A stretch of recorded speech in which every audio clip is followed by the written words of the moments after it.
ਜੈ ਮਸੀਹ ਜੀ। ਆਓ ਅਸੀਂ ਇੱਕ ਵਾਰ ਫਿਰ ਅਫਸੀਆਂ ਦਾ ਖੱਤ ਖੋਲ੍ਹੀਏ ਅਤੇ ਉਸ ਦਾ ਚੌਥਾ ਅਧਿਆਇ ਅਤੇ ਉਸ ਦੀ 17 ਆਇਤ ਤੋਂ ਲੈ ਕੇ 20 ਆਇਤ ਤੱਕ ਪੜ੍ਹਦੇ ਹਾਂ। ਉਸ ਵਿੱਚ ਪੌਲੁਸ ਕਹਿੰਦਾ ਹੈ, ਉਪਰੰਤ ਮੈਂ ਇਹ ਆਖਦਾ ਹਾਂ ਅਤੇ ਪ੍ਰਭੂ ਵਿੱਚ ਗਵਾਹ ਹੋ ਕੇ ਤਾਕੀਦ ਕਰਦਾ ਹਾਂ, ਜੋ ਤੁਸੀਂ ਅਗਾਹਾਂ ਨੂੰ ਅਜਿਹੀ ਚਾਲ ਨਾ ਚੱਲੋ ਜਿਵੇਂ ਪਰਾਈਆਂ ਕੌਮਾਂ ਵੀ ਆਪਣੀ ਬੁੱਧ ਦੇ ਬਿਰਥ ਪੁਣੇ ਨਾਲ ਚੱਲਦੀਆਂ ਹਨ। ਉਹਨਾਂ ਦੀ ਬੁੱਧ ਹਨੇਰੀ ਹੋਈ ਹੈ ਅਤੇ ਉਸ ਅਗਿਆਨ ਦੇ ਕਾਰਨ ਜੋ ਉਹਨਾਂ ਵਿੱਚ ਹੈ ਅਤੇ ਆਪਣੇ ਮਨ ਦੀ ਕਠੋਰਤਾ ਦੇ ਕਾਰਨ ਉਹ ਪਰਮੇਸ਼ਰ ਦੇ ਜੀਵਨ ਤੋਂ ਅੱਡ ਹੋਏ ਹਨ। ਉਹਨਾਂ ਨੇ ਸੁੰਨ ਹੋ ਕੇ ਆਪਣੇ ਆਪ ਨੂੰ ਲੁਚਪੁਣੇ ਦੇ ਹੱਥ ਸੌਂਪ ਦਿੱਤਾ। ਆਓ ਅਸੀਂ ਪ੍ਰਾਰਥਨਾ ਕਰੀਏ। ਖੁਦਾਵੰਦ ਤੇਰਾ ਧੰਨਵਾਦ ਕਰਦੇ ਹਾਂ ਅੱਜ ਦੇ ਦਿਨ ਲਈ ਜਿਹੜਾ ਤੂੰ ਸਾਨੂੰ ਦਿੱਤਾ ਹੈ, ਅਤੇ ਅਸੀਂ ਚਾਹੁੰਦੇ ਹਾਂ ਖੁਦਾਵੰਦ ਤੂੰ ਆਪਣੇ ਵਚਨ ਦੇ ਨਾਲ ਹੁਣ ਸਾਡੇ ਨਾਲ ਗੱਲ ਕਰ ਅਤੇ ਆਪਣੀ ਆਤਮਾ ਦੇ ਜ਼ਰੀਏ ਸਾਨੂੰ ਆਪਣੇ ਵਚਨ ਉੱਤੇ ਚੱਲਣਾ ਸਿਖਾ, ਅਤੇ ਇਹ ਸਭ ਅਸੀਂ ਇਸ ਮਸੀਹ ਦੇ ਨਾਂ 'ਚ ਮੰਗਦੇ ਹਾਂ, ਆਮੀਨ। ਅਤੇ ਫਿਰ ਅਸੀਂ ਅੱਜ ਦੇਖਦੇ ਹਾਂ ਕਿ ਕਿਵੇਂ ਅਸੀਂ ਅਫਸੀਆਂ ਦਾ ਜੋ ਖੱਤ ਹੈ ਉਹਦੇ ਵਿੱਚ ਪੜ੍ਹਿਆ ਕਿ ਜਿਹੜਾ ਸੰਸਾਰ ਹੈ ਉਹ ਪਰਮੇਸ਼ਵਰ ਤੋਂ ਦੂਰ ਹੈ। ਹਾਲਾਂਕਿ ਅਸੀਂ ਸੰਸਾਰ ਵਿੱਚ ਰਹਿੰਦੇ ਹਾਂ, ਪਰ ਅਸੀਂ ਸੰਸਾਰ ਦੇ ਲੋਕ ਹੁਣ ਨਹੀਂ ਹਾਂ, ਕਿਉਂਕਿ ਸਾਡੀ ਜੋ ਵਿਰਾਸਤ ਹੈ ਹੁਣ ਉਹ ਯਿਸੂ ਮਸੀਹ ਦੇ ਵਿੱਚ ਸਵਰਗੀ ਥਾਵਾਂ 'ਤੇ ਪਾਈ ਜਾਂਦੀ ਹੈ, ਜਿਵੇਂ ਕਿ ਅਸੀਂ ਅਫਸੀਆਂ ਦੇ ਖੱਤ ਉਹਦਾ ਦੂਸਰੇ ਅਧਿਆਇ 'ਚ ਪੜ੍ਹਿਆ। ਅਤੇ ਅੱਜ ਜਿਹੜੀ ਅਸੀਂ ਗੱਲ ਕਰਦੇ ਹਾਂ ਉਹ ਇਹ ਹੈ ਕਿ ਜੋ ਸੰਸਾਰ ਹੈ ਉਹ ਪਰਮੇਸ਼ਰ ਤੋਂ ਦੂਰ ਹੈ ਅਤੇ ਜੋ ਸੰਸਾਰ ਦੇ ਕੰਮ ਹਨ ਉਹ ਪਰਮੇਸ਼ਰ ਦੇ ਕੰਮਾਂ ਤੋਂ ਬਿਲਕੁਲ ਅਲੱਗ ਹਨ। ਇਸੇ ਲਈ ਜੇ ਅਸੀਂ ਸੰਸਾਰ ਦੇ ਵਾਂਗ ਰਹੀਏ ਤਾਂ ਫਿਰ ਅਸੀਂ ਇਹ ਨਹੀਂ ਕਹਿ ਸਕਦੇ ਕਿ ਅਸੀਂ ਪ੍ਰਭੂ ਦੇ ਨਾਲ ਚੱਲਦੇ ਹਾਂ, ਕਿਉਂਕਿ ਪੌਲੁਸ ਜੋ ਸਾਡੀ ਚਾਲ ਦੀ ਗੱਲ ਕਰਦਾ ਹੈ, ਸਾਡੀ ਜੋ ਚਾਲ ਹੈ ਪ੍ਰਭੂ ਦੇ ਨਾਲ, ਅਤੇ ਪ੍ਰਭੂ ਖੁਦਾ ਵੀ ਕਹਿੰਦਾ ਹੈ ਕਿ ਅਸੀਂ ਨਾ ਤਾਂ ਪ੍ਰਭੂ ਦੇ ਪਿੱਛੇ ਚੱਲ ਸਕਦੇ ਹਾਂ ਅਤੇ ਨਾ ਹੀ ਦੁਨੀਆ ਦੇ ਪਿੱਛੇ ਚੱਲ ਸਕਦੇ ਹਾਂ ਇੱਕੋ ਟਾਈਮ। ਵਚਨ ਸ਼ੁਰੂ ਕਰਨ ਤੋਂ ਪਹਿਲਾਂ ਮੈਂ ਇੱਕ ਗੱਲ ਹੋਰ ਕਹਿਣਾ ਚਾਹੁੰਦਾ ਹਾਂ, ਉਹ ਇਹ ਹੈ ਕਿ ਜਦੋਂ ਅਸੀਂ ਬਾਈਬਲ ਨੂੰ ਪੜ੍ਹਦੇ ਹਾਂ, ਅਸੀਂ ਜਿਹੜੇ ਸੰਸਾਰ ਦੇ ਜਾਂ ਵਰਲਡ ਦੇ ਇੱਕ ਕੌਨਸੈਪਟ ਹੈ, ਜਿਹੜਾ ਵਰਲਡ ਦਾ ਇੱਕ ਕੌਨਸੈਪਟ ਹੈ, ਉਹਨੂੰ ਸਮਝਣ ਦੀ ਲੋੜ ਹੈ, ਕਿਉਂਕਿ ਇੱਕ ਸੰਸਾਰ ਪਲੈਨਟ ਵੀ ਹੋ ਸਕਦਾ ਹੈ, ਪ੍ਰਿਥਵੀ ਵੀ ਹੋ ਸਕਦੀ ਹੈ, ਸੰਸਾਰ ਲੋਕਾਂ ਦਾ ਵੀ ਹੋ ਸਕਦਾ ਹੈ, ਲੋਕਾਂ ਨਾਲ ਭਰਿਆ, ਅਤੇ ਸੰਸਾਰ ਇੱਕ ਹੁੰਦਾ ਹੈ ਜੋ ਕਿ ਸਾਡੇ ਲਈ ਮਸੀਹੀ ਸੰਸਾਰ ਹੈ ਅਤੇ ਗੈਰ ਮਸੀਹੀ ਸੰਸਾਰ ਹੈ। ਇਹਨਾਂ ਤਿੰਨ ਗੱਲਾਂ ਨੂੰ ਅਸੀਂ ਦੇਖਦੇ ਹਾਂ। ਇੱਕ ਸੰਸਾਰ ਹੋ ਗਿਆ ਜਿਹੜਾ ਕਿ ਪ੍ਰਿਥਵੀ, ਦੂਜਾ ਸੰਸਾਰ ਹੋ ਗਿਆ ਜਿਹਦੇ ਵਿੱਚ ਲੋਕ ਰਹਿੰਦੇ ਹਨ ਤਰ੍ਹਾਂ ਤਰ੍ਹਾਂ ਦੇ, ਅਤੇ ਤੀਜਾ ਸੰਸਾਰ ਇਹ ਹੋ ਗਿਆ ਕਿ ਮਸੀਹੀ ਸੰਸਾਰ ਅਤੇ ਗੈਰ ਮਸੀਹੀ ਸੰਸਾਰ। ਅਤੇ ਪੌਲੁਸ ਜਦੋਂ ਇਹ ਗੱਲ ਲਿਖਦਾ ਹੈ ਉਹ ਗੈਰ ਮਸੀਹੀ ਸੰਸਾਰ ਅਤੇ ਮਸੀਹੀ ਸੰਸਾਰ ਦੀ ਗੱਲ ਕਰਦਾ ਹੈ। ਅਤੇ ਅਸੀਂ ਦੇਖਦੇ ਹਾਂ ਫਿਰ ਗੈਰ ਮਸੀਹੀ ਸੰਸਾਰ ਦੇ ਬਾਰੇ ਤਿੰਨ ਚੀਜ਼ਾਂ ਜੋ ਕਿ ਬਾਈਬਲ ਸਾਨੂੰ ਦੱਸਦੀ ਹੈ। ਪਹਿਲੀ ਚੀਜ਼ ਇਹ ਹੈ ਕਿ ਜਿਹੜਾ ਗੈਰ ਮਸੀਹੀ ਸੰਸਾਰ ਹੈ ਜਾਂ ਜਿਹੜੀ ਪੂਰੀ ਦੁਨੀਆ ਹੈ, ਦੁਨੀਆ ਦੇ ਲੋਕ ਹਨ ਜੋ ਕਿ ਬਚਾਏ ਹੋਏ ਨਹੀਂ ਹਨ, ਜੋ ਕਿ ਜਿਨ੍ਹਾਂ ਦਾ ਨਵਾਂ ਜੀਵਨ ਨਹੀਂ ਮਿਲਿਆ, ਜਿਨ੍ਹਾਂ ਨੂੰ, ਉਹ ਲੋਕ ਸ਼ੈਤਾਨ ਦੇ ਅਖਤਿਆਰ ਦੇ ਅੰਦਰ ਹਨ। ਅਸੀਂ ਅਫਸੀਆਂ ਦਾ ਖੱਤ ਪੜ੍ਹਿਆ, ਉਹਦਾ ਦੂਜਾ ਅਧਿਆਇ ਅਤੇ ਉਹਦੀ ਪਹਿਲੀ ਆਇਤ ਤੋਂ ਲੈ ਕੇ 3 ਆਇਤ ਵਿੱਚ ਪੌਲੁਸ ਇਹੀ ਕਹਿੰਦਾ ਹੈ ਕਿ ਜਿਨ੍ਹਾਂ ਦੇ ਵਿੱਚ ਤੁਸੀਂ ਇਸ ਸੰਸਾਰ ਦੇ ਵਿਹਾਰ ਅਨੁਸਾਰ ਹਵਾਈ ਅਖਤਿਆਰ ਦੇ ਸਰਦਾਰ ਦੇ ਅਰਥਾਤ ਉਸ ਰੂਹ ਦੇ ਅਨੁਸਾਰ ਅੱਗੇ ਚੱਲਦੇ ਸੀ, ਜਿਹੜੀ ਹੁਣ ਅਣਆਗਿਆਕਾਰੀ ਦੇ ਪੁੱਤਰਾਂ ਵਿੱਚ ਅਸਰ ਕਰਦੀ ਹੈ। ਅਤੇ ਉਹਨਾਂ ਵਿੱਚ ਅਸੀਂ ਵੀ ਸਭ ਸਰੀਰ ਅਤੇ ਮਨ ਦੀਆਂ ਚਾਵਾਂ ਨੂੰ ਪੂਰੇ ਕਰਦਿਆਂ ਆਪਣੇ ਸਰੀਰ ਦੀਆਂ ਕਾਮਨਾ ਵਿੱਚ ਅੱਗੇ ਦਿਨ ਕੱਟਦੇ ਸੀ ਅਤੇ ਹੋਰਨਾਂ ਵਾਂਗੂ ਆਪਣੇ ਸੁਭਾਅ ਕਰਕੇ ਗਜ਼ਬ ਦੇ ਪੁੱਤਰ ਸੀ। ਪਹਿਲੀ ਗੱਲ ਇਹ ਹੈ ਕਿ ਜਿਹੜਾ ਇਹ ਸੰਸਾਰ ਹੈ, ਇਹ ਦੁਨੀਆ ਹੈ, ਇਹ ਸ਼ੈਤਾਨ ਦੇ ਕਬਜ਼ੇ ਦੇ ਵਿੱਚ ਹੈ। ਸ਼ੈਤਾਨ ਇੱਕ ਤਰ੍ਹਾਂ ਇਸ ਦੁਨੀਆ ਦਾ ਮਾਲਿਕ ਹੈ। ਇਹਦਾ ਮਤਲਬ ਇਹ ਨਹੀਂ ਹੈ ਕਿ ਸ਼ੈਤਾਨ ਦੇ ਕੋਲ ਸਭ ਪਾਵਰ ਹੈ, ਨਹੀਂ, ਕਿਉਂਕਿ ਸ਼ੈਤਾਨ ਵੀ ਪ੍ਰਭੂ ਦੇ ਅਖਤਿਆਰ ਦੇ ਹੇਠਾਂ ਹੈ। ਕਹਿਣ ਦਾ ਮਤਲਬ ਇਹ ਹੈ ਕਿ ਜਦੋਂ ਆਦਮ ਨੇ ਪਾਪ ਕੀਤਾ, ਆਦਮ ਪਾਪ 'ਚ ਡਿੱਗਿਆ, ਅਤੇ ਉਸ ਟਾਈਮ ਜਿਹੜਾ ਰਾਜ ਆਦਮ ਦੇ ਅਖਤਿਆਰ ਦਿੱਤਾ ਹੋਇਆ ਸੀ ਖੁਦਾਵੰਦ ਨੇ, ਉਹ ਅਖਤਿਆਰ ਸ਼ੈਤਾਨ ਕੋਲ ਚਲਾ ਗਿਆ, ਕਿਉਂਕਿ ਸ਼ੈਤਾਨ ਨੇ ਆਦਮ ਅਤੇ ਹਵਾ ਦੀ ਜੋ ਇੱਕ ਅਕਲ ਸੀ, ਬੁੱਧ ਸੀ, ਉਸ ਨੂੰ ਖਰਾਬ ਕਰ ਦਿੱਤਾ, ਅਤੇ ਉਸ ਦੇ ਨਾਲ ਮੌਤ ਆ ਗਈ ਇਸ ਸੰਸਾਰ ਦੇ ਵਿੱਚ, ਅਤੇ ਝਗੜੇ ਲੜਾਈਆਂ ਆ ਗਈਆਂ, ਸਾਰਾ ਕੁਛ ਖਰਾਬ ਹੋ ਗਿਆ। ਉਹ ਚੀਜ਼ ਦੇ ਖਰਾਬ ਹੋਣ ਕਰਕੇ ਹੁਣ ਅਸੀਂ ਖੁਦਾਵੰਦ ਤੋਂ ਦੂਰ ਹੋ ਜਾਂਦੇ ਹਾਂ। ਇਹ ਜੋ ਸੰਸਾਰ ਹੈ ਖੁਦਾ ਤੋਂ ਦੂਰ ਹੈ ਅਤੇ ਪਾਪ ਵਿੱਚ ਰਹਿੰਦਾ ਹੈ।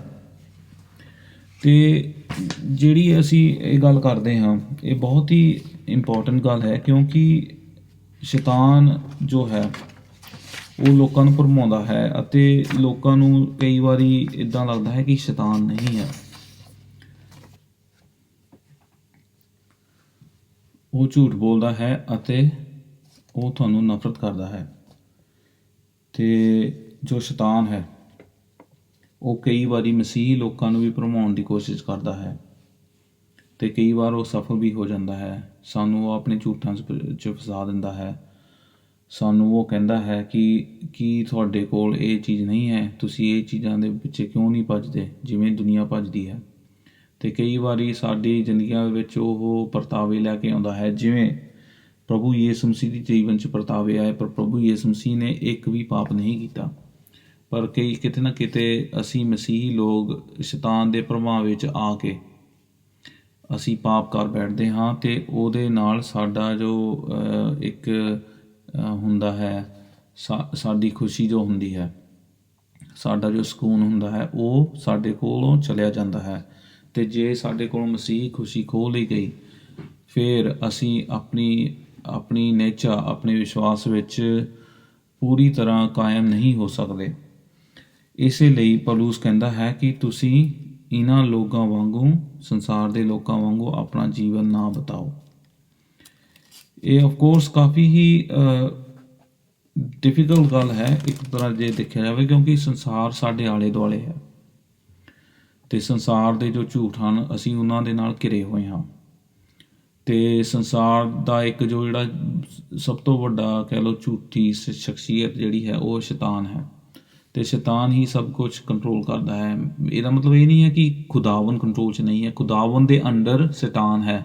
ਸ਼ੈਤਾਨ ਇੱਕ ਖੁਦਾਵੰਦ ਦੇ ਇਕੁਅਲ ਨਹੀਂ ਹੈ, ਉਹਦੇ ਬਰਾਬਰ ਨਹੀਂ ਹੈ, ਪਰ ਸ਼ੈਤਾਨ ਇਸ ਸੰਸਾਰ ਦਾ ਇੱਕ ਤਰ੍ਹਾਂ ਹਾਕਿਮ ਹੈ, ਅਤੇ ਉਸਨੇ ਕਿੰਨੇ ਲੋਕਾਂ ਨੂੰ ਭਰਮਾਇਆ ਹੋਇਆ ਹੈ, ਅੰਧਕਾਰ 'ਚ ਰੱਖਿਆ ਹੋਇਆ ਹੈ। ਅਤੇ ਇਸੇ ਲਈ ਉਹ ਇੱਦਾਂ ਦੀਆਂ ਚੀਜ਼ਾਂ ਈਜਾਦ ਕਰਦਾ ਹੈ ਹਮੇਸ਼ਾ, ਜਿਹੜੀਆਂ ਚੀਜ਼ਾਂ ਸਾਨੂੰ ਖੁਦਾਵੰਦ ਤੋਂ ਦੂਰ ਰੱਖਣ। ਅਤੇ ਸ਼ੈਤਾਨ ਜੋ ਹੈ ਉਹ ਝੂਠਾਂ ਦਾ ਰਾਜਾ ਹੈ, ਅਤੇ ਉਹ ਦੁਨੀਆ ਨੂੰ ਝੂਠ ਵੇਚਦਾ ਹੈ। ਕਈਆਂ ਨੂੰ ਉਹ ਅਮੀਰੀ ਦਾ ਲਾਲਚ ਦਿੰਦਾ ਹੈ, ਪੈਸੇ ਦਾ ਲਾਲਚ ਦਿੰਦਾ ਹੈ, ਜਾਂ ਫੇਮਸ ਹੋਣ ਦਾ ਲਾਲਚ ਦਿੰਦਾ ਹੈ। ਈਵਨ ਕਿੰਨੇ ਲੋਕ ਹਨ ਜੋ ਕਿ ਆਪਣੇ ਆਪ ਨੂੰ ਫੇਮਸ ਕਰਨਾ ਚਾਹੁੰਦੇ ਹਨ। ਅੱਜ ਕੱਲ੍ਹ ਦਾ ਜੋ ਦੇਖੀਏ ਅਸੀਂ ਗੱਲ, ਟਿਕਟੋਕ ਦੀ ਗੱਲ ਕਰੀਏ, ਜਾਂ ਫਿਲਮਾਂ ਦੀ ਗੱਲ ਕਰੀਏ, ਜਾਂ ਰਿਐਲਿਟੀ TV ਸ਼ੋਅ ਦੀ ਗੱਲ ਕਰੀਏ, ਹਰੇਕ ਇਨਸਾਨ ਫੇਮਸ ਬਣਨਾ ਚਾਹੁੰਦਾ ਹੈ। ਹਰੇਕ ਇਨਸਾਨ ਚਾਹੁੰਦਾ ਹੈ ਕਿ ਮੈਂ ਆਪਣੇ ਆਪ ਨੂੰ ਕਿੱਦਾਂ ਦੁਨੀਆ ਨੂੰ ਦਿਖਾ ਸਕਾਂ, ਚਾਹੇ ਉਹਦੇ ਲਈ ਮੈਨੂੰ ਕੁਛ ਵੀ ਕਿਉਂ ਨਾ ਕਰਨਾ ਪਵੇ। ਇਹ ਸਭ ਸ਼ੈਤਾਨ ਦੇ ਝੂਠ ਹਨ, ਅਤੇ ਕਿਤੇ ਨਾ ਕਿਤੇ ਅਸੀਂ ਸਭ ਇਸ ਦਾ ਸ਼ਿਕਾਰ ਬਣ ਜਾਂਦੇ ਹਾਂ। ਅਤੇ ਸਪੈਸ਼ਲੀ ਜੋ ਇਹ ਦੁਨੀਆ ਹੈ ਉਹ ਤਾਂ ਬਿਲਕੁਲ ਹੀ ਕਹਿ ਲਓ ਇੱਕ ਜਿੱਦਾਂ ਕੁੱਤੇ ਦੇ ਗਲ ਪਟਾ ਨਹੀਂ ਪਾਇਆ ਹੁੰਦਾ, ਅਤੇ ਉਹਨੂੰ ਅਸੀਂ ਪਟਾ ਕਰਕੇ ਬੰਨ੍ਹ ਲੈਂਦੇ ਹਾਂ। ਦੁਨੀਆ ਵੀ ਕਿਸੇ ਨਾ ਕਿਸੇ ਤਰ੍ਹਾਂ ਸ਼ੈਤਾਨ ਨੇ ਬੰਨੀ ਹੋਈ ਹੈ ਇਹਨਾਂ ਚੀਜ਼ਾਂ ਨਾਲ। ਅਤੇ ਖੁਦਾਵੰਦ ਚਾਹੁੰਦਾ ਹੈ ਕਿ ਅਸੀਂ ਇਹਨਾਂ ਚੀਜ਼ਾਂ ਤੋਂ ਦੂਰ ਰਹੀਏ, ਚੰਗੀਆਂ ਚੀਜ਼ਾਂ ਨੂੰ ਅਪਣਾਈਏ ਅਤੇ ਬੁਰੀਆਂ ਚੀਜ਼ਾਂ ਤੋਂ ਦੌੜੀਏ। ਹਾਲਾਂਕਿ ਅਸੀਂ ਪਾਪ ਦੇ ਸਰੀਰ 'ਚ ਰਹਿੰਦੇ ਹਾਂ, ਈਵਨ ਮਸੀਹੀ ਲੋਕ ਵੀ ਪਾਪ ਦੇ ਸਰੀਰ 'ਚ ਰਹਿੰਦੇ ਹਨ। ਇਸ ਲਈ ਕਿਤੇ ਨਾ ਕਿਤੇ ਅਸੀਂ ਪਰਤਾਵੇ 'ਚ ਆ ਜਾਂਦੇ ਹਾਂ। ਕਈ ਵਾਰੀ ਸ਼ੈਤਾਨ ਦਾ ਪਰਤਾਵਾ ਹੁੰਦਾ ਹੈ, ਸ਼ੈਤਾਨ ਦੁਆਰਾ, ਅਤੇ ਕਈ ਵਾਰੀ ਸਾਡੇ ਵਿੱਚ ਜਿਹੜਾ ਪਾਪ ਹੁੰਦਾ ਹੈ ਅਸੀਂ ਉਹਦੇ ਦੁਆਰਾ ਵੀ ਪਰਤਾਵੇ 'ਚ ਆ ਜਾਂਦੇ ਹਾਂ। ਅਤੇ ਇਸ ਲਈ ਚਾਹੀਦਾ ਹੈ ਕਿ ਸਾਨੂੰ ਆਪਣੇ ਮਨਾਂ ਨੂੰ, ਆਪਣੇ ਜੋ ਦਿਮਾਗਾਂ ਦੇ ਵਿੱਚ ਅਸੀਂ ਪ੍ਰਭੂ ਦਾ ਵਚਨ ਰੱਖੀਏ, ਅਤੇ ਪ੍ਰਭੂ ਦੇ ਵਚਨ ਉੱਤੇ ਧਿਆਨ ਲਗਾਈਏ, ਕਿਉਂਕਿ ਬਿਨਾਂ ਇਸ ਤੋਂ ਅਸੀਂ ਇਹਨਾਂ ਚੀਜ਼ਾਂ ਤੋਂ ਉੱਭਰ ਨਹੀਂ ਸਕਦੇ। ਪਰ ਜੇ ਅਸੀਂ ਫਿਰ ਗੱਲ ਕਰੀਏ ਇਸ ਸੰਸਾਰ ਦੀ, ਜੋ ਕਿ ਸ਼ੈਤਾਨ ਦੇ ਅਖਤਿਆਰ ਦੇ ਵਿੱਚ ਹੈ, ਕਿਉਂਕਿ ਸ਼ੈਤਾਨ ਇਸ ਦੁਨੀਆ ਦੇ ਲੋਕਾਂ ਨੂੰ ਕੰਟਰੋਲ 'ਚ ਰੱਖਦਾ ਹੈ ਅਤੇ ਦੁਨੀਆ ਦੇ ਜੋ ਕੰਮ ਹਨ ਉਹ ਘਿਨਾਉਣੇ ਹੋ ਜਾਂਦੇ ਹਨ। ਅਤੇ ਇਹ ਮੇਰੀ ਦੂਜੀ ਗੱਲ ਹੈ। ਦੂਜੀ ਗੱਲ ਇਹ ਹੈ ਕਿ ਜਿਹੜਾ ਇਹ ਸੰਸਾਰ ਹੈ ਉਹ ਪਾਪਾਂ ਦੇ ਵਿੱਚ ਕੀ ਮਰਿਆ ਹੋਇਆ ਹੈ। ਅਸੀਂ ਪੇਅਫਸੀਆਂ ਦਾ ਖੱਤ ਪੜ੍ਹਦੇ ਹਾਂ, ਉਹਦਾ ਦੂਜਾ ਅਧਿਆਇ ਉਹਦੀ ਪਹਿਲੀ ਆਇਤ, ਉਹਦੇ ਵਿੱਚ ਉਹ ਕਹਿੰਦਾ ਹੈ ਕਿ ਉਹਨੇ ਤੁਹਾਨੂੰ ਵੀ, ਜੋ ਤੁਸੀਂ ਆਪਣੇ ਅਪਰਾਧਾਂ ਅਤੇ ਪਾਪਾਂ ਦੇ ਕਾਰਨ ਮੁਰਦਾ ਸੀ, ਜਿਵਾ ਲਿਆ। ਜਿਵੇਂ ਸੰਸਾਰ ਪਾਪਾਂ ਦੇ ਵਿੱਚ ਮੁਰਦਾ ਹੈ, ਉਵੇਂ ਹੀ ਅਸੀਂ ਵੀ ਪਾਪਾਂ ਦੇ ਵਿੱਚ ਮੁਰਦਾ ਸੀ, ਪਰ ਪ੍ਰਭੂ ਯਿਸੂ ਮਸੀਹ ਦੀ ਕਿਰਪਾ ਦੇ ਨਾਲ ਅਸੀਂ ਜੀਂਦੇ ਕੀਤੇ ਗਏ। ਅਤੇ ਫਿਰ ਜੇ ਅਸੀਂ ਪੜ੍ਹੀਏ ਅਫਸੀਆਂ ਦਾ ਖੱਤ ਉਹਦਾ ਚੌਥਾ ਅਧਿਆਇ ਅਤੇ ਉਸ ਦੀ 17 ਅਤੇ 18 ਆਇਤ, ਉਹਦੇ ਵਿੱਚ ਉਹ ਕਹਿੰਦਾ ਹੈ ਕਿ ਅਸੀਂ ਗੈਰ ਕੌਮਾਂ ਵਾਂਗ ਨਾ ਚੱਲੀਏ, ਜਿਨ੍ਹਾਂ ਦੀ ਬੁੱਧ ਹਨੇਰੀ ਹੋਈ ਹੈ ਅਤੇ ਉਹ ਅਗਿਆਨ ਦੇ ਕਾਰਨ ਜੋ ਉਹਨਾਂ ਵਿੱਚ ਹੈ ਅਤੇ ਆਪਣੇ ਮਨ ਦੀ ਕਠੋਰਤਾ ਦੇ ਕਾਰਨ ਉਹ ਪਰਮੇਸ਼ਵਰ ਦੇ ਜੀਵਨ ਤੋਂ ਅੱਡ ਹੋਏ ਹਨ। ਉਹਨਾਂ ਦਾ ਅੱਡ ਹੋਣਾ ਪਰਮੇਸ਼ਵਰ ਤੋਂ ਅਤੇ ਉਹਨਾਂ ਦਾ ਜੋ ਇੱਕ ਅੰਤਰਾਤਮਾ ਹੈ ਉਹ ਸੁੰਨ ਹੋ ਗਈ ਹੈ, ਉਹ ਸੁੰਨ ਹੋਈ ਹੈ, ਇਸ ਲਈ ਉਹ ਆਪਣੇ ਆਪ ਨੂੰ ਲੁੱਚਪੁਣੇ ਨੂੰ ਸੌਂਪ ਦਿੰਦੇ ਹਨ। ਓਕੇ, ਇਸ ਦਾ ਕਹਿਣ ਦਾ ਮਤਲਬ ਇਹ ਨਹੀਂ ਕਿ ਸਾਰਾ ਸੰਸਾਰ ਇੱਕੋ ਲੈਵਲ 'ਤੇ ਪਾਪ ਕਰਦਾ ਹੈ। ਕਈ ਲੋਕ ਜ਼ਿਆਦਾ ਪਾਪ 'ਚ ਬਿਜ਼ੀ ਹਨ, ਕਈ ਲੋਕ ਘੱਟ ਪਾਪ 'ਚ ਬਿਜ਼ੀ ਹਨ। ਕਈ ਲੋਕ ਖੂਨ ਕਰਦੇ ਹਨ ਅਤੇ ਕਈ ਲੋਕ ਨਹੀਂ ਖੂਨ ਕਰਦੇ। ਮੈਜੋਰਿਟੀ ਆਫ ਦਿਸ ਵਰਲਡ, ਜਿਹੜੀ ਕਿ ਮੈਜੋਰਿਟੀ ਇਸ ਸੰਸਾਰ ਦੀ ਹੈ, ਉਹ ਖੂਨ ਨਹੀਂ ਕਰਦੀ। ਕੁਛ ਲੋਕ ਹੱਤਿਆ ਕਰਦੇ ਹਨ ਜਾਂ ਰੇਪ ਕਰਦੇ ਹਨ। ਸਾਰੇ ਲੋਕ ਨਹੀਂ ਇੱਦਾਂ ਕਰਦੇ, ਜਾਂ ਸਾਰੇ ਲੋਕ ਚੋਰੀਆਂ ਨਹੀਂ ਕਰਦੇ। ਪਰ ਹਰ ਇੱਕ ਇਨਸਾਨ ਇਸ ਦੁਨੀਆ ਦੇ ਵਿੱਚ ਜਿਹਨੂੰ ਮਾਫੀ ਨਹੀਂ ਮਿਲੀ, ਉਹ ਇੱਕ ਪਾਪੀ ਹੈ ਅਤੇ ਪ੍ਰਭੂ ਉਹਨਾਂ ਦੇ ਪਾਪ ਨੂੰ ਦੇਖਦਾ ਹੈ। ਅਤੇ ਬਾਈਬਲ ਦੱਸਦੀ ਹੈ ਕਿ ਅਸੀਂ ਸਾਰਿਆਂ ਨੇ ਪਾਪ ਕੀਤਾ, ਸਭਨਾਂ ਨੇ ਪਾਪ ਕੀਤਾ ਅਤੇ ਪਰਮੇਸ਼ਰ ਦੇ ਪ੍ਰਤਾਪ ਤੋਂ ਡਿੱਗ ਗਏ। ਰੋਮੀਆਂ ਦਾ ਖੱਤ ਉਸ ਦਾ ਤੀਸਰਾ ਅਧਿਆਇ ਅਤੇ ਉਹਦੀ 23 ਆਇਤ। ਇਸ ਆਧਾਰ 'ਤੇ ਅਸੀਂ ਸਭ ਪਾਪੀ ਕਹਿਲਾਏ ਗਏ ਅਤੇ ਸਭ ਪਾਪਾਂ ਵਿੱਚ ਮੁਰਦਾ ਸੀ। ਪਰ ਜਦੋਂ ਅਸੀਂ ਪ੍ਰਭੂ ਯਿਸੂ ਮਸੀਹ 'ਤੇ ਯਕੀਨ ਕੀਤਾ, ਅਸੀਂ ਬਚਾਏ ਗਏ ਅਤੇ ਸਾਨੂੰ ਨਵਾਂ ਜੀਵਨ ਮਿਲਿਆ, ਸਾਨੂੰ ਨਵੀਂ ਅੰਤਰਾਤਮਾ ਮਿਲ ਗਈ। ਅਸੀਂ ਹੁਣ ਪਰਮੇਸ਼ਰ ਤੋਂ ਅੱਡ ਨਹੀਂ, ਹੁਣ ਪਰਮੇਸ਼ਰ ਦੇ ਨਾਲ ਜੁੜ ਗਏ ਮਸੀਹ ਦੇ ਵਿੱਚ। ਅਤੇ ਜੇ ਅਸੀਂ ਇਹ ਸੰਸਾਰ ਦੀ ਗੱਲ ਕਰੀਏ, ਸੰਸਾਰ 'ਚ ਕਿੰਨਾ ਪਾਪ ਹੈ। TV ਉੱਤੇ ਕਿੰਨਾ ਪਾਪ ਹੈ, ਗਾਣਿਆਂ ਵਿੱਚ ਕਿੰਨਾ ਪਾਪ ਹੈ, ਬਿਜ਼ਨਸ ਦੇ ਵਿੱਚ ਕਿੰਨਾ ਪਾਪ ਹੈ। ਲੋਕ ਇੱਕ ਦੂਜੇ ਨੂੰ ਠੱਗ ਮਾਰਦੇ ਹਨ, ਮਾਂ-ਬਾਪ ਨੂੰ ਰਿਸਪੈਕਟ ਨਹੀਂ ਦਿੰਦੇ, ਜਾਂ ਮਾਂ-ਬਾਪ ਆਪਣੇ ਬੱਚਿਆਂ ਨੂੰ ਠੀਕ ਤਰ੍ਹਾਂ ਨਹੀਂ ਪਾਲਦੇ। ਹਸਬੈਂਡ ਅਤੇ ਵਾਈਫ 'ਚ ਝਗੜੇ ਹੁੰਦੇ ਰਹਿੰਦੇ ਹਨ। ਅਤੇ ਅਸੀਂ ਕਿੰਨੀਆਂ ਹੋਰ ਚੀਜ਼ਾਂ ਵੀ ਦੇਖਦੇ ਹਾਂ, ਜਿਵੇਂ ਕਿ ਲਾਲਚ ਹੈ, ਕ੍ਰੋਧ ਹੈ, ਹੰਕਾਰ ਹੈ, ਗੰਦੇ ਕੰਮ ਹਨ। ਇਹ ਸਭ ਜਿਹੜੀਆਂ ਚੀਜ਼ਾਂ ਹਨ, ਇਹ ਸੰਸਾਰੀ ਚੀਜ਼ਾਂ ਹਨ ਅਤੇ ਸੰਸਾਰ ਜਿਹੜਾ ਹੈ ਖੁਦਾਵੰਦ ਤੋਂ, ਪਰਮੇਸ਼ਰ ਤੋਂ ਨਫ਼ਰਤ ਕਰਦਾ ਹੈ। ਉਹ ਇਹਨਾਂ ਕੰਮਾਂ ਨੂੰ ਪ੍ਰੇਮ ਕਰਦਾ ਹੈ। ਅਤੇ ਗੱਲ ਕਰੀਏ ਹੋਰ ਕਿੰਨੀਆਂ ਚੀਜ਼ਾਂ ਦੀ, ਅਬੋਰਸ਼ਨ, ਬੱਚਿਆਂ ਨੂੰ ਮਾਰ ਦਿੱਤਾ ਜਾਂਦਾ ਹੈ। ਬੱਚਿਆਂ ਦੇ ਜਨਮ ਤੋਂ ਹੋਣ ਤੋਂ ਪਹਿਲਾਂ ਹੀ ਬੱਚਿਆਂ ਨੂੰ ਮਾਰ ਦਿੱਤਾ ਜਾਂਦਾ ਹੈ। ਉਹ ਕਿੰਨੀ ਬੁਰੀ ਗੱਲ ਹੈ। ਬਾਈਬਲ ਸਾਨੂੰ ਦੱਸਦੀ ਹੈ ਕਿ ਸਾਨੂੰ ਬੱਚਿਆਂ ਨੂੰ ਅਤੇ ਵਿਧਵਾ ਔਰਤਾਂ ਦੀ ਰੱਖਿਆ ਕਰਨੀ ਚਾਹੀਦੀ ਹੈ, ਨਾ ਕਿ ਉਹਨਾਂ ਨੂੰ ਮਾਰਨਾ ਚਾਹੀਦਾ ਹੈ। ਇਹ ਚੀਜ਼ਾਂ ਸਾਡੇ ਸੰਸਾਰ 'ਚ ਪਾਈਆਂ ਜਾਂਦੀਆਂ ਹਨ। ਸੰਸਾਰ ਬਹੁਤ ਹੀ ਘਿਨਾਉਣਾ ਅਤੇ ਬਹੁਤ ਹੀ ਨੀਡਰ ਬਣ ਗਿਆ ਹੈ, ਕਿਉਂਕਿ ਉਹਨਾਂ ਨੂੰ ਪਰਮੇਸ਼ਰ ਦਾ ਡਰ ਨਹੀਂ ਹੈ। ਕਰਪਸ਼ਨ ਦੀ ਗੱਲ ਕਰੀਏ, ਸਾਡੇ ਪੋਲੀਟੀਸ਼ੀਅਨ ਕਿੰਨੇ ਕਰਪਟ ਹੁੰਦੇ ਹਨ। ਪੰਜਾਬ, ਇੰਡੀਆ ਦੀ ਜਿੱਦਾਂ ਅਸੀਂ ਦੇਖਦੇ ਹਾਂ, ਨਿਊਜ਼ ਦੇਖਦੇ ਹਾਂ, ਅਤੇ ਕਰਪਸ਼ਨ ਬਹੁਤ ਜ਼ਿਆਦਾ ਹੈ। ਅਤੇ ਸਾਰੇ ਆਪਣੀ ਫੈਮਿਲੀ ਨੂੰ ਅੱਗੇ ਵਧਾਉਣਾ ਚਾਹੁੰਦੇ ਹਨ ਅਤੇ ਦੂਜਿਆਂ ਦੀ ਫੈਮਿਲੀ ਨੂੰ ਉਹ ਗਿਰਾਉਣਾ ਚਾਹੁੰਦੇ ਹਨ। ਇਹ ਜੋ ਚੀਜ਼ਾਂ ਹਨ, ਇਹ ਮਸੀਹ ਲੋਕਾਂ ਦੇ ਵਿੱਚ ਨਹੀਂ ਪਾਈ ਜਾਣੀਆਂ ਚਾਹੀਦੀਆਂ, ਕਿਉਂਕਿ ਮਸੀਹ ਨੇ ਸਾਨੂੰ ਹੁਣ ਦੁਨੀਆ ਤੋਂ ਅਲੱਗ ਕਰ ਦਿੱਤਾ ਹੈ। ਹਾਲਾਂਕਿ ਅਸੀਂ ਇਸ ਸੰਸਾਰ ਦੇ ਵਿੱਚ ਹਾਂ, ਅਸੀਂ ਹੁਣ ਇਸ ਸੰਸਾਰ ਤੋਂ ਅਲੱਗ ਹਾਂ। ਅਤੇ ਇੱਕ ਪ੍ਰਚਾਰਕ ਹੈ, ਇੰਗਲਿਸ਼ ਪ੍ਰਚਾਰਕ ਹੈ, ਕਾਫੀ ਓਲਡ, ਹੁਣ ਤਾਂ ਉਹ ਰਹੇ ਨਹੀਂ। ਉਹ ਇੱਕ ਵਾਰ ਕਹਿੰਦੇ ਹਨ, ਅਤੇ ਮੈਂ ਉਹਨਾਂ ਦੀ ਕੋਟ ਜਿਹੜੀ ਆ ਪੰਜਾਬੀ 'ਚ ਦੱਸਦਾ, ਉਹ ਇਹ ਹੈ ਕਿ ਉਹ ਕਹਿੰਦਾ ਹੈ ਕਿ ਜੋ ਪ੍ਰਭੂ ਦਾ ਜਿਹੜਾ ਇੱਕ ਬਹੁਤ ਵੱਡਾ ਮੌਜਾ ਹੈ ਉਹ ਇਹ ਹੈ ਕਿ ਉਹ ਪਾਪੀਆਂ ਨੂੰ ਇਸ ਸੰਸਾਰ ਤੋਂ ਅਲੱਗ ਕਰਕੇ ਉਹਨਾਂ ਨੂੰ ਮਸੀਹੀ ਬਣਾਉਂਦਾ ਹੈ, ਉਹਨਾਂ ਨੂੰ ਪਵਿੱਤਰ ਬਣਾਉਂਦਾ ਹੈ ਅਤੇ ਦੁਬਾਰਾ ਉਹਨਾਂ ਪਵਿੱਤਰ ਲੋਕਾਂ ਨੂੰ ਸੰਸਾਰ ਵਿੱਚ ਰੱਖ ਦਿੰਦਾ ਹੈ ਜਿਹੜਾ ਸੰਸਾਰ ਅਪਵਿੱਤਰ ਹੈ। ਅਤੇ ਉਹਨਾਂ ਮਸੀਹੀ ਲੋਕਾਂ ਨੂੰ, ਉਹਨਾਂ ਪਵਿੱਤਰ ਲੋਕਾਂ ਨੂੰ ਉਹ ਇਹ ਸੰਸਾਰ ਵਿੱਚ ਜੋ ਕਿ ਅਪਵਿੱਤਰ ਹੈ ਉਹਨਾਂ ਵਿੱਚ ਦੁਬਾਰਾ ਰੱਖ ਕੇ ਉਹਨਾਂ ਨੂੰ ਫੇਰ ਪਵਿੱਤਰ ਰੱਖਦਾ ਹੈ। ਕਹਿਣ ਦਾ ਮਤਲਬ ਹੈ ਕਿ ਮਸੀਹੀ ਜੀਵਨ ਜਿਹੜਾ ਹੈ ਪਵਿੱਤਰਤਾ ਹੀ ਵਾਲਾ ਜੀਵਨ ਹੈ। ਅਤੇ ਕਿਤੇ ਨਾ ਕਿਤੇ ਅਸੀਂ ਸਭ ਸ਼ੈਤਾਨ ਦੇ ਪ੍ਰਭਾਵ ਵਿੱਚ ਆ ਜਾਂਦੇ ਹਾਂ, ਜਾਂ ਦੁਨੀਆ ਦੇ ਜੋ ਝੂਠ ਹਨ, ਦੁਨੀਆ ਦੀ ਜੋ ਚਮਕ ਹੈ ਉਹਦੇ ਵਿੱਚ ਆ ਜਾਂਦੇ ਹਾਂ। ਪੌਲੁਸ ਇੱਕ ਖੱਤ ਵਿੱਚ ਲਿਖਦਾ ਹੈ, ਫਿਲੇਮੋਨ ਜਿਹੜਾ ਖੱਤ ਹੈ ਉਹਦੇ ਵਿੱਚ ਉਹ ਇੱਕ ਇਨਸਾਨ ਦੀ ਗੱਲ ਕਰਦਾ ਹੈ, ਉਹਦਾ ਨਾਮ ਹੈ ਡੀਮਸ। ਡੀਮਸ ਜੋ ਇੱਕ ਇਨਸਾਨ ਸੀ, ਉਹ ਪ੍ਰਭੂ ਦੀ ਸੇਵਕਾਈ ਕਰਦਾ ਸੀਗਾ ਜੋ ਕਿ ਪੌਲੁਸ ਦੇ ਨਾਲ ਸੀ, ਅਤੇ ਉਹਦੀ ਸ਼ੁਰੂਆਤ ਤਾਂ ਕਾਫੀ ਚੰਗੀ ਹੋਈ ਮਿਨਿਸਟਰੀ ਦੇ ਵਿੱਚ। ਪਰ ਪੌਲੁਸ ਉਹਦੇ ਬਾਰੇ ਲਿਖਦਾ ਹੈ, ਉਹ ਕਹਿੰਦਾ ਹੈ ਦੂਜਾ ਤਿਮੋਥੀਅਸ ਉਹਦੇ ਵਿੱਚ ਉਹ ਕਹਿੰਦਾ ਹੈ ਤਿਮੋਥੀਅਸ ਨੂੰ ਉਹ ਕਹਿੰਦਾ ਹੈ ਕਿ ਤੂੰ ਹੁਣ ਮੇਰੇ ਕੋਲ ਜਲਦੀ ਆ ਜਾ, ਕਿਉਂਕਿ ਡੀਮਸ ਮੈਨੂੰ ਛੱਡ ਕੇ ਚਲਾ ਗਿਆ ਹੈ, ਕਿਉਂਕਿ ਉਹ ਸੰਸਾਰ ਦੇ ਪ੍ਰੇਮ ਵਿੱਚ ਫਸ ਗਿਆ ਹੈ।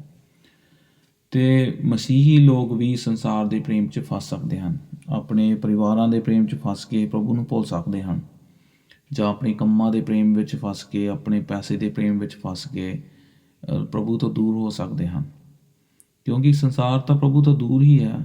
ਅਤੇ ਪੌਲੁਸ ਕਹਿੰਦਾ ਹੈ ਕਿ ਤੁਸੀਂ ਵੀ ਪ੍ਰਭੂ ਤੋਂ ਦੂਰ ਨਾ ਹੋ ਜਾਵੋ। ਪਰ ਇਹ ਜਿਹੜੀ ਪਰਤਾਵਾ ਹੈ, ਇਹ ਜਿਹੜੀ ਟੈਂਪਟੇਸ਼ਨ ਹੈ ਸੰਸਾਰ ਦੀ, ਇਹ ਬਹੁਤ ਹੀ ਸਟਰੋਂਗ ਹੈ ਅਤੇ ਇਹਨੂੰ ਅਸੀਂ ਨਜ਼ਰਅੰਦਾਜ਼ ਨਹੀਂ ਕਰ ਸਕਦੇ।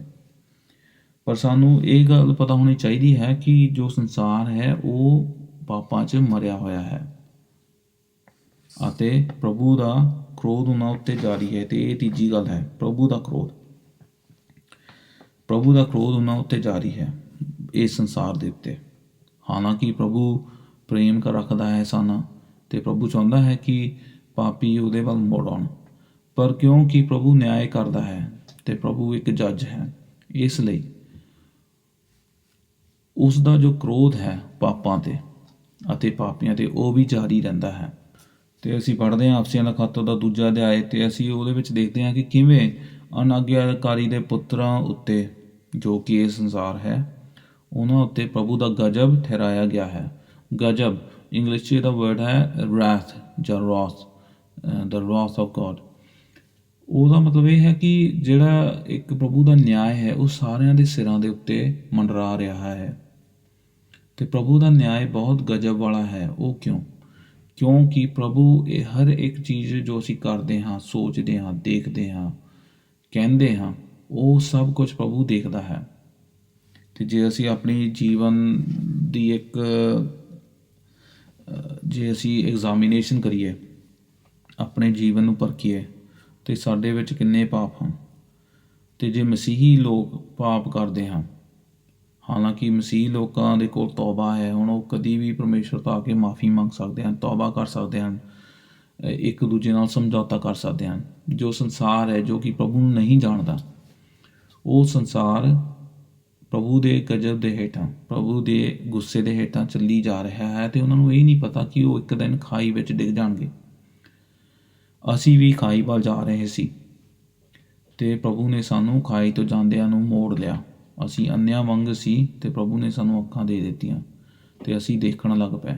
ਪਰ ਇਹ ਜੋ ਸੰਸਾਰ ਹੈ, ਸ਼ਾਇਦ ਤੁਹਾਡੇ ਰਿਸ਼ਤੇਦਾਰ, ਤੁਹਾਡੇ ਕੰਮ ਵਾਲੇ ਲੋਕ, ਜਾਂ ਤੁਹਾਡੇ ਦੋਸਤ, ਮਿੱਤਰ, ਯਾਰ, ਕੀ ਉਹ ਪ੍ਰਭੂ ਨੂੰ ਜਾਣਦੇ ਹਨ? ਕੀ ਉਹ ਪ੍ਰਭੂ ਦੇ ਕਹਿਰ ਬਾਰੇ ਜਾਣਦੇ ਹਨ? ਕਿਉਂਕਿ ਬਾਈਬਲ ਕਹਿੰਦੀ ਹੈ ਕਿ ਜਿਹੜੀ ਆਤਮਾ ਪਾਪ ਕਰਦੀ ਹੈ ਉਹ ਨਰਕ ਵਿੱਚ ਜਾਂਦੀ ਹੈ, ਅਤੇ ਪ੍ਰਭੂ ਉਸ ਦਾ ਨਿਆਂ ਕਰਦਾ ਹੈ। ਅਤੇ ਬਾਈਬਲ ਵਿੱਚ ਇਹ ਸਾਫ਼-ਸਾਫ਼ ਲਿਖਿਆ ਹੈ। ਅਤੇ ਯਿਸੂ ਮਸੀਹ ਖੁਦ ਆਪ ਕਹਿੰਦਾ ਹੈ ਕਿ ਨਰਕ ਇੱਦਾਂ ਦੀ ਥਾਂ ਹੈ ਜਿੱਥੇ ਕੀੜੇ ਨਹੀਂ ਮਰਦੇ ਅਤੇ ਅੱਗ ਨਹੀਂ ਬੁਝਦੀ। ਮਰਕੁਸ ਦੀ ਇੰਜੀਲ ਉਹਦੇ ਵਿੱਚ ਅਸੀਂ ਪੜ੍ਹਦੇ ਹਾਂ। ਅਤੇ ਪ੍ਰਭੂ ਦਾ ਕ੍ਰੋਧ ਜਾਰੀ ਹੈ, ਅਤੇ ਪ੍ਰਭੂ ਚਾਹੁੰਦਾ ਹੈ ਕਿ ਅਸੀਂ ਉਹਦੇ ਵੱਲ ਮੁੜੀਏ, ਪਰ ਜੇ ਅਸੀਂ ਉਹਦੇ ਵੱਲ ਨਹੀਂ ਮੁੜਦੇ ਅਤੇ ਫਿਰ ਉਸ ਦਾ ਕ੍ਰੋਧ ਸਾਡੇ ਪ੍ਰਤੀ ਜਾਰੀ ਰਹਿੰਦਾ ਹੈ। ਹੁਣ ਮੈਂ ਬਾਈਬਲ ਵਿੱਚੋਂ ਇੱਕ ਆਇਤਾਂ ਕੁਝ ਪੜ੍ਹਦਾ ਹਾਂ, ਜੋ ਕਿ ਅਸੀਂ ਰੋਮੀਆਂ ਦੇ ਖੱਤ ਜੇ ਦੇਖਦੇ ਹਾਂ। ਰੋਮੀਆਂ ਦਾ ਖੱਤ ਉਹਦਾ ਪਹਿਲਾ ਅਧਿਆਏ, ਅਤੇ ਰੋਮੀਆਂ ਦਾ ਖੱਤ ਉਹਦਾ ਪਹਿਲਾ ਅਧਿਆਏ ਅਤੇ ਉਸ ਦੀ 18 ਆਇਤ ਤੋਂ ਅਸੀਂ ਪੜ੍ਹਾਂਗੇ। ਅਤੇ ਇਹਦੇ ਉੱਤੇ ਤਾਂ ਮੈਨੂੰ ਟਿੱਪਣੀ ਦੇਣ ਦੀ ਵੀ ਨਹੀਂ ਲੋੜ, ਕਿਉਂਕਿ ਇਹ ਤਾਂ ਆਇਤਾਂ ਬਹੁਤ ਹੀ ਖਰੀਆਂ ਹਨ ਅਤੇ ਬਿਲਕੁਲ ਹੀ ਜੇ ਤੁਸੀਂ ਪੜ੍ਹੋਗੇ ਤੁਹਾਨੂੰ ਆਪਣੇ ਆਪ ਹੀ ਸਮਝ ਆ ਜਾਊਗੀ ਕਿ ਪ੍ਰਭੂ ਦਾ ਕਹਿਰ ਕੀ ਹੈ। ਉਹ ਲਿਖਦਾ ਹੈ ਪਲੂਸ, ਫਿਰ ਉਹ ਕਹਿੰਦਾ ਹੈ ਕਿ ਜਿਹੜੇ ਮਨੁੱਖ ਸੱਚਾਈ ਨੂੰ ਕੁਧਰਮ ਨਾਲ ਦਬਾਈ ਰੱਖਦੇ ਹਨ, ਉਹਨਾਂ ਦੀ ਸਾਰੀ ਬੇਦਨੀ ਅਤੇ ਕੁਧਰਮ ਉੱਤੇ ਪ੍ਰਭੂ ਦਾ ਪਰਮੇਸ਼ਰ ਦਾ ਕ੍ਰੋਧ ਤਾਂ ਆਕਾਸ਼ੋਂ ਪ੍ਰਗਟ ਹੋਇਆ।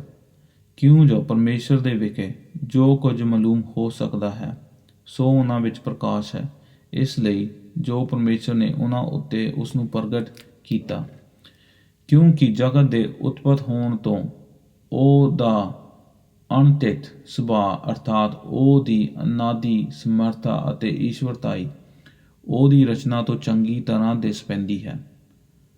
ਇਸ ਕਰਕੇ ਉਹਨਾਂ ਦੇ ਲਈ ਕੋਈ ਉਜਰ ਨਹੀਂ, ਭਾਵੇਂ ਉਹਨਾਂ ਨੇ ਪਰਮੇਸ਼ਰ ਨੂੰ ਜਾਣ ਲਿਆ, ਪਰ ਤਾਂ ਵੀ ਪਰਮੇਸ਼ਰ ਦੇ ਯੋਗ ਵਡਿਆਈ ਨਾ ਕੀਤੀ, ਨਾ ਉਹਦਾ ਧੰਨਵਾਦ ਕੀਤਾ, ਸਗੋਂ ਆਪਣੀਆਂ ਸੋਚਾਂ ਵਿੱਚ ਨਿਕੰਮੇ ਬਣ ਗਏ ਅਤੇ ਉਹਨਾਂ ਦੇ ਬੁੱਧਹੀਣ ਮਨ ਹਨੇਰੇ ਹੋ ਗਏ। ਉਹ ਆਪਣੇ ਆਪ ਨੂੰ ਬੁੱਧੀਵਾਨ ਮੰਨ ਕੇ ਮੂਰਖ ਬਣ ਗਏ ਅਤੇ ਅਵਿਨਾਸ਼ੀ ਪਰਮੇਸ਼ਵਰ ਦੇ ਪ੍ਰਤਾਪ ਤੋਂ ਨਾਸਵਾਨ ਮਨੁੱਖ ਅਤੇ ਪੰਛੀਆਂ ਅਤੇ ਚਪਾਇਆਂ ਅਤੇ ਘਿਸਣ ਵਾਲਿਆਂ ਜੀਵ ਜੰਤੂਆਂ ਦੇ ਰੂਪ ਦੀ ਮੂਰਤ ਨਾਲ ਵਟਾ ਦਿੱਤਾ। ਇਸ ਕਾਰਨ ਪਰਮੇਸ਼ਵਰ ਨੇ ਉਹਨਾਂ ਨੂੰ ਉਹਨਾਂ ਦੇ ਮਨਾਂ ਦੇ ਬੁਰੇ ਵਿਸ਼ਿਆਂ ਵਿੱਚ ਗੰਦ ਮੰਦ ਦੇ ਵਸ ਕਰ ਦਿੱਤਾ, ਭਈ ਉਹ ਉਹਨਾਂ ਦੇ ਸਰੀਰ ਆਪੋ ਵਿੱਚ ਬੇਪਤ ਹੋ ਜਾਣ। ਉਹਨਾਂ ਨੇ ਪਰਮੇਸ਼ਵਰ ਦੀ ਸੱਚਾਈ ਨੂੰ ਝੂਠ ਨਾਲ ਵਟਾ ਦਿੱਤਾ ਅਤੇ ਕਰਤਾਰ, ਜਿਹੜਾ ਜੁਗੋ ਜੁਗ ਧਨ ਹੈ, ਅਮੀਨ, ਨੂੰ ਛੱਡ ਕੇ ਸ੍ਰਿਸ਼ਟੀ ਦੀ ਪੂਜਾ ਅਤੇ ਉਪਾਸਨਾ ਕਰਨੀ ਸ਼ੁਰੂ ਕਰ ਦਿੱਤੀ। ਇਸੇ ਕਾਰਨ ਪਰਮੇਸ਼ਵਰ ਨੇ ਉਹਨਾਂ ਨੂੰ ਨੀਚ ਵਾਸਨਾ ਦੇ ਵਸ ਕਰ ਦਿੱਤਾ, ਕਿਉਂ ਜੋ ਉਹਨਾਂ ਦੀਆਂ ਨਾਰਾਂ ਨੇ ਆਪਣੇ ਸੁਭਾਵਕ ਕੰਮ ਨੂੰ ਉਹਦੇ ਨਾਲ ਵਟਾ ਦਿੱਤਾ ਜਿਹੜਾ ਸੁਭਾਅ ਦੇ ਵਿਰੁੱਧ ਹੈ। ਇਸੇ ਤਰ੍ਹਾਂ ਨਰ ਵੀ ਨਾਰੀਆਂ ਨਾਲ ਸੁਭਾਵਕ ਕੰਮ ਛੱਡ ਕੇ ਆਪੋ ਵਿੱਚ ਆਪਣੀ ਕਾਮਨਾ ਵਿੱਚ ਸੜ ਗਏ। ਨਰਾਂ ਨੇ ਨਰਾਂ ਨਾਲ ਮੁਕਾਲਕ ਦੇ ਕੰਮ ਕੀਤੇ ਅਤੇ ਆਪਣੇ ਆਪ ਵਿੱਚ ਆਪਣੀ ਭੁੱਲ ਦੇ ਯੋਗ ਫਲ ਭੋਗਿਆ। ਜਿਵੇਂ ਪਰਮੇਸ਼ਰ ਨੂੰ ਆਪਣੀ ਪਛਾਣ ਵਿੱਚ ਰੱਖਣਾ ਉਹਨਾਂ ਨੂੰ ਚੰਗਾ ਨਾ ਲੱਗਾ, ਉਵੇਂ ਪਰਮੇਸ਼ਰ ਨੇ ਉਹਨਾਂ ਨੂੰ ਮੰਦ ਬੁੱਧੀ ਦੇ ਵਸ ਕਰ ਦਿੱਤਾ, ਭਈ ਨਖਿੱਧ ਕੰਮ ਕਰਨ। ਉਹ ਹਰ ਪ੍ਰਕਾਰ ਦੇ ਕੁਧਰਮ, ਬਦੀ, ਲੋਭ ਅਤੇ ਬੁਰਾਈ ਨਾਲ ਭਰੇ ਹੋਏ ਹਨ। ਖਾਰ, ਘਾਤ, ਝਗੜੇ, ਛਲ ਅਤੇ ਬਦਨੀਤੀ ਨਾਲ ਭਰਪੂਰ ਹੋ ਗਏ। ਲਾਵੇ, ਲੁਤੇਰੇ, ਨਿੰਦਕ, ਪਰਮੇਸ਼ਰ ਦੇ ਵੈਰੀ, ਧੱਕੇ ਖੋਰੇ, ਹੰਕਾਰੀ, ਸ਼ੇਖੀਬਾਜ਼, ਬਦੀਆਂ ਦੇ ਉਸਤਾਦ, ਮਾਪਿਆਂ ਦੇ ਅਣਆਗਿਆਕਾਰ, ਨਿਰਬੁੱਧ, ਨੇਮ ਤੋੜਨ ਵਾਲੇ, ਨਿਰਮੋਹ ਅਤੇ ਨਿਰਦਈ ਹੋ ਗਏ ਅਤੇ ਉਹ ਪਰਮੇਸ਼ਰ ਦੀ ਵਿਧੀ ਜਾਣ ਕੇ ਭਈ ਇਹੋ ਜਿਹੇ ਕੰਮ ਕਰਨ ਵਾਲੇ ਮਰਨ ਦੇ ਯੋਗ ਹਨ, ਨਿਰੇ ਆਪ ਹੀ ਨਹੀਂ ਕਰਦੇ ਸਗੋਂ ਕਰਨ ਵਾਲਿਆਂ ਤੋਂ ਵੀ ਪ੍ਰਸੰਨ ਹੁੰਦੇ ਹਨ। ਇਹ ਜਿਹੜਾ ਵਚਨ ਪੜ੍ਹਿਆ ਹੈ ਰੋਮੀਆਂ ਦਾ ਖੱਤ ਉਹਦਾ ਪਹਿਲਾ ਅਧਿਆਇ ਉਹਦੀ 18 ਆਇਤ ਤੋਂ ਲੈ ਕੇ 32 ਆਇਤ ਤੱਕ, ਕਿੰਨੀਆਂ ਭਿਆਨਕ ਗੱਲਾਂ ਹਨ ਇਹ, ਕਿ ਪ੍ਰਭੂ ਨੇ ਉਹਨਾਂ ਨੂੰ ਤਿਆਗ ਦਿੱਤਾ ਜੋ ਕਿ ਪ੍ਰਭੂ ਨੂੰ ਤਿਆਗਦੇ ਹਨ, ਅਤੇ ਜੋ ਇਸ ਸੰਸਾਰ ਦੇ ਪ੍ਰੇਮ ਵਿੱਚ ਫਸੇ ਹੋਏ ਹਨ, ਪਾਪਾਂ ਦੇ ਵਿੱਚ ਫਸੇ ਹੋਏ ਹਨ। ਉਹਨਾਂ ਨੇ ਪਰਮੇਸ਼ਰ ਨੂੰ ਜਾਣਨਾ ਨਹੀਂ ਚਾਹਿਆ। ਹਾਲਾਂਕਿ ਪਰਮੇਸ਼ਰ ਨੂੰ ਉਹ ਸੁਣ ਸਕਦੇ ਹਨ, ਪਰਮੇਸ਼ਰ ਦੀਆਂ ਗੱਲਾਂ ਨੂੰ ਸੁਣ ਸਕਦੇ ਹਨ। ਜੇ ਅਸੀਂ ਜ਼ਬੂਰ 19 ਪੜ੍ਹੀਏ ਉਹਦੇ ਵਿੱਚ ਸਾਨੂੰ ਪਤਾ ਲੱਗਦਾ ਹੈ ਕਿ ਪਰਮੇਸ਼ਰ ਇਹ ਕਾਇਨਾਤ ਦੇ ਜ਼ਰੀਏ ਸਾਡੇ ਨਾਲ ਗੱਲ ਕਰਦਾ ਹੈ, ਅਤੇ ਪਰਮੇਸ਼ਰ ਸਾਨੂੰ ਆਪਣੇ ਵਚਨ ਦੇ ਨਾਲ ਵੀ ਗੱਲ ਕਰਦਾ ਹੈ। ਅਤੇ ਜਦੋਂ ਇਹ ਵਚਨ ਜਾਂਦਾ ਹੈ ਬਾਈਬਲ ਦਾ ਲੋਕਾਂ ਕੋਲ, ਕਈ ਲੋਕ, ਹਜ਼ਾਰਾਂ ਲੋਕ ਇਹ ਬਾਈਬਲ ਦੇ ਵਚਨਾਂ ਨੂੰ ਨਕਾਰ ਦਿੰਦੇ ਹਨ। ਕੁਛ ਲੋਕ ਹੀ ਹੁੰਦੇ ਹਨ ਜੋ ਬਾਈਬਲ ਦੇ ਵਚਨ ਨੂੰ ਅਪਣਾਉਂਦੇ ਹਨ। ਕਿਉਂਕਿ ਜਿਹੜਾ ਇਹ ਸੰਸਾਰ ਹੈ ਉਹ ਆਪਣੇ ਮਨ ਦੀ ਕਰਨਾ ਚਾਹੁੰਦਾ ਹੈ, ਉਹ ਪਰਮੇਸ਼ਰ ਦੇ ਖਿਲਾਫ ਹੈ ਅਤੇ ਉਹ ਮਜ਼ੇ ਲੁੱਟਣਾ ਚਾਹੁੰਦਾ ਹੈ, ਗੀਤਾਂ ਦੇ ਮਜ਼ੇ ਲੁੱਟਣਾ ਚਾਹੁੰਦਾ ਹੈ, ਫਿਲਮਾਂ ਦੇ ਮਜ਼ੇ ਲੁੱਟਣਾ ਚਾਹੁੰਦਾ ਹੈ, ਪੈਸੇ ਦੇ ਮਜ਼ੇ ਲੁੱਟਣਾ ਚਾਹੁੰਦਾ ਹੈ, ਗੰਦੇ ਕੰਮਾਂ ਦੇ ਵਿੱਚ ਫਸ ਕੇ ਮਜ਼ੇ ਲੁੱਟਣਾ ਚਾਹੁੰਦੇ ਹਨ। ਇਹ ਸਾਰਾ ਜੋ ਅਸੀਂ ਦੇਖਦੇ ਹਾਂ ਬਾਈਬਲ ਦੇ ਵਿੱਚ, ਜੋ ਕਿ ਇਹ ਜਿਹੜੀਆਂ ਚੀਜ਼ਾਂ ਅਸੀਂ ਪੜ੍ਹ ਰਹੇ ਹਾਂ 2000 ਸਾਲ ਪੁਰਾਣੀਆਂ ਹਨ, ਫਿਰ ਵੀ ਅੱਜ ਦੇ ਟਾਈਮ ਦੇ ਵਿੱਚ ਅਸੀਂ ਇਹਨਾਂ ਨੂੰ ਦੇਖ ਸਕਦੇ ਹਾਂ। ਇਸ ਲਈ ਸਾਨੂੰ ਚਾਹੀਦਾ ਹੈ ਕਿ ਸਾਨੂੰ ਬਾਈਬਲ ਦੇ ਗਿਆਨ ਦੇ ਬਾਰੇ ਜ਼ਰੂਰੀ ਜਾਣਕਾਰੀ ਹੋਣੀ ਚਾਹੀਦੀ ਹੈ, ਕਿਉਂਕਿ ਬਿਨਾਂ ਬਾਈਬਲ ਤੋਂ ਅਸੀਂ ਇਹ ਗੱਲਾਂ ਨੂੰ ਨਹੀਂ ਸਮਝ ਸਕਦੇ। ਅਤੇ ਅੰਤ ਵਿੱਚ ਮੈਂ ਇਹੀ ਕਹਿਣਾ ਚਾਹਾਂਗਾ, ਹੁਣ ਅਸੀਂ 3 ਗੱਲਾਂ ਦੇਖੀਆਂ ਸਨ ਕਿ ਕਿਵੇਂ ਸ਼ੈਤਾਨ ਇਸ ਦੁਨੀਆ ਦਾ ਹਾਕਮ ਹੈ ਅਤੇ ਸ਼ੈਤਾਨ ਨੇ ਇਸ ਦੁਨੀਆ ਨੂੰ ਭਰਮਾਇਆ ਹੈ ਅਤੇ ਦੁਨੀਆ ਪਾਪਾਂ ਦੇ ਵਿੱਚ ਫਸੀ ਹੋਈ ਹੈ ਅਤੇ ਦੁਨੀਆ ਉਹਦੇ ਉੱਤੇ ਪ੍ਰਭੂ ਦਾ ਕਹਿਰ, ਪ੍ਰਭੂ ਦਾ ਕ੍ਰੋਧ ਜਾਰੀ ਹੈ। ਅਤੇ ਜੇ ਅਸੀਂ ਪ੍ਰਭੂ ਦੇ ਵੱਲ ਨਹੀਂ ਮੁੜਦੇ ਅਤੇ ਪ੍ਰਭੂ ਨੂੰ ਅਸੀਂ ਇੱਕ ਦਿਨ ਮਿਲਾਂਗੇ, ਜੇ ਅਸੀਂ ਆਪਣੇ ਪਾਪਾਂ 'ਚ ਹੀ ਮਰ ਜਾਂਦੇ ਹਾਂ ਅਤੇ ਫਿਰ ਪ੍ਰਭੂ ਸਾਨੂੰ ਨਿਆਂ ਦੇਵੇਗਾ। ਪਰ ਜਿਹੜੇ ਲੋਕ ਤੌਬਾ ਕਰਕੇ ਪ੍ਰਭੂ ਦੇ ਕੋਲ ਆਉਂਦੇ ਹਨ ਅਤੇ ਮਾफ़ੀ ਮੰਗਦੇ ਹਨ ਅਤੇ ਪ੍ਰਭੂ ਯਿਸੂ ਮਸੀਹ ਨੂੰ ਅਪਣਾਉਂਦੇ ਹਨ, ਉਹਨਾਂ ਲੋਕਾਂ ਨੂੰ ਮਾफ़ੀ ਮਿਲਦੀ ਹੈ ਅਤੇ ਸਦੀਵਕ ਜੀਵਨ ਮਿਲਦਾ ਹੈ ਅਤੇ ਉਹਨਾਂ ਲੋਕਾਂ ਉੱਤੇ ਹੁਣ ਪ੍ਰਭੂ ਦਾ ਕ੍ਰੋਧ ਨਹੀਂ ਜਾਰੀ। ਇਹ ਖੱਤ ਦਾ ਮਤਲਬ ਇਹੀ ਹੈ ਕਿ ਕਿਵੇਂ ਪ੍ਰਭੂ ਨੇ ਸਾਨੂੰ ਬਚਾ ਲਿਆ ਆਪਣੇ ਗਹਿਰੇ ਪ੍ਰੇਮ ਦੇ ਕਰਕੇ, ਅਤੇ ਪ੍ਰਭੂ ਚਾਹੁੰਦਾ ਹੈ ਕਿ ਅਸੀਂ ਉਹਦੇ ਪ੍ਰੇਮ ਨੂੰ ਜਾਣ ਲਈਏ। ਅਤੇ ਹੁਣ ਮੈਂ ਮਸੀਹੀ ਲੋਕਾਂ ਨੂੰ ਇਹੀ ਇੱਕ ਟੀਚਿੰਗ ਦੇਣਾ ਚਾਹੁੰਦਾ ਹਾਂ, ਜੋ ਕਿ ਅਸੀਂ ਬਾਈਬਲ 'ਚੋਂ ਦੇਖਦੇ ਹਾਂ।